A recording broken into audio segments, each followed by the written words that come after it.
তো আজকে আমরা আলোচনা করব বর্ষাকালে আমরা কিভাবে বাচ্চার যত্ন নিতে পারি। এই জুন মাস শেষ হয়ে জুলাই মাস ঢুকলো, তো এইবারে আগস্ট আসছে। ধীরে ধীরে কিন্তু বর্ষাকালের দিকে আমরা এগিয়ে যাচ্ছি।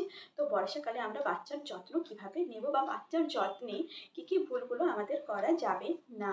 তো বর্ষাকালে প্রথম যেটা আমাদের মাথায় রাখতে হবে যে বর্ষাকালে কিন্তু আমাদের বাড়ির আশেপাশে, বাড়ির চারপাশে কিন্তু কোথাও কোনো জল জমতে দেওয়া যাবে না। এই জমা জল থেকেই কিন্তু ডেঙ্গি মশার উৎপত্তি হয়। ডেঙ্গি মশা কেন, যে কোনো মশাই কিন্তু আমাদের শিশুদের জন্য, আমাদের নিজেদের জন্য, আমাদের সকলের জন্যই ক্ষতিকারক। তো সেক্ষেত্রে যাতে মশা না জন্মায় সেই ক্ষেত্রে আমাদেরকে কিন্তু বিশেষ ধ্যান দিতে হবে। এছাড়া আমাদেরকে বর্ষাকালে কিন্তু বাড়িতে বাচ্চা থাকলে অবশ্যই রাতে ঘুমানোর সময় মশারি ব্যবহার করতে হবে। এছাড়া দিনের বেলা বাচ্চা যখন ঘুমাবে তখনও কিন্তু বাচ্চাদের যে মসকিটো নেট পাওয়া যায় সেটা ব্যবহার করতে হবে। তো সেক্ষেত্রে আমাদেরকে কাছাকাছি কোনো মার্কেট থেকে বাচ্চাদের বিভিন্ন সাইজের, বিভিন্ন টাইপের মসকিটো নেট পাওয়া যায়, আপনারা সেগুলো ব্যবহার করতে পারেন। সেগুলো নিয়ে আসতে পারেন নিজেদের বেবিদের জন্য।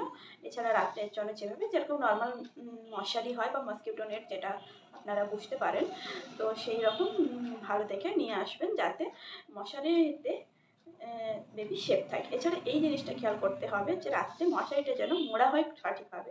কারণ মশারি আমরা অনেক সময় কী করি, ঘুম পেয়েছে কিংবা তাড়াহুড়োর চোটে মশারিটাকে চারপাশে ছড়িয়ে দিলাম আর মশারিটা ঠিকভাবে গুছলাম না, যার ফলে রাত্রেবেলা কিন্তু বাইরে থেকে মশা প্রচুর পরিমাণে মশারির মধ্যে ঢুকে পড়ে। তো সেক্ষেত্রে কোনো লাভ হবে না। সেই জন্য কিন্তু আমাদেরকে মশারির দিকটাকে খুব ভালো করে নজর দিতে হবে। এছাড়া এই বর্ষাকালে কিন্তু বৃষ্টিতে বাচ্চাদেরকে কখনোই ভিজতে দেবেন না। আর যদিও বা কখনো ভুল ভবিষ্যতে ভিজে নেয়, তো সেক্ষেত্রে কিন্তু সঙ্গে সঙ্গে তাদেরকে স্নান করিয়ে দেবেন। বৃষ্টিতে ভেজার পর কিন্তু স্নান করিয়ে দিলে ঠান্ডা লাগার সম্ভাবনাটা অনেকটাই কমে যায়। এছাড়া বাচ্চারা যে রুমে থাকে, ছোট বাচ্চারা, সেই রুমে কিন্তু কখনোই ভেজা জামা কাপড় মেলবেন না। কারণ ওই ভেজা জামা কাপড় থেকে একটা স্যাঁতস্যাঁতে ভাব তৈরি হয় বাড়ির মধ্যে, রুমের মধ্যে, তাতে রুমের এক পরিবেশটা নষ্ট হয়, একটা গুমোট ভাব সৃষ্টি হয়। এছাড়া বাড়ির মধ্যে ভেজা জল পড়ে ফ্লোর নোংরা হয়।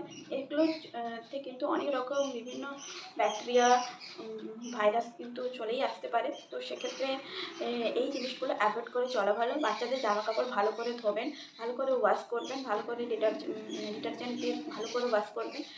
ডেটল বা যে কোনো রকম কমফোর্ট ইউজ করতে পারেন আপনারা। কমফোর্ট ইউজ করলে দুর্গন্ধটাও চলে যাবে। ডেটল কিন্তু জীবাণুমুক্ত করবে। তো এগুলো আপনারা ইউজ করতে পারেন। আর যেটা সবথেকে ইম্পর্টেন্ট হলো, বাচ্চাদেরকে কিন্তু সুতির নরম জামা পরান, যাতে করে কিন্তু এই গরমে কিন্তু একটা ভ্যাপসা, এই বর্ষাকালে কিন্তু গরম লাগে, যেটা এটা কিন্তু বিকট একটা ভ্যাপসা গরম লাগে। এটা কিন্তু গ্রীষ্মকালের গরমটার মতন নয় যে গা জ্বলে পুড়ে যাচ্ছে, এরকম না। একটা ভ্যাপসা যে গরম তৈরি হয়, এটা থেকে বাঁচতে কিন্তু বাচ্চাদেরকে নরম সুতির জামা কাপড় পরান, যাতে বাচ্চারা আরাম পায়। এবং এইভাবেই আপনারা আমার চ্যানেলের পাশে থাকুন। এবং এই টিপসগুলো আপনাদের ভালো লাগলে আমার চ্যানেলটাকে অবশ্যই সাবস্ক্রাইব করে দিন এবং লাইক, কমেন্ট, শেয়ার অবশ্যই করবেন। ধন্যবাদ।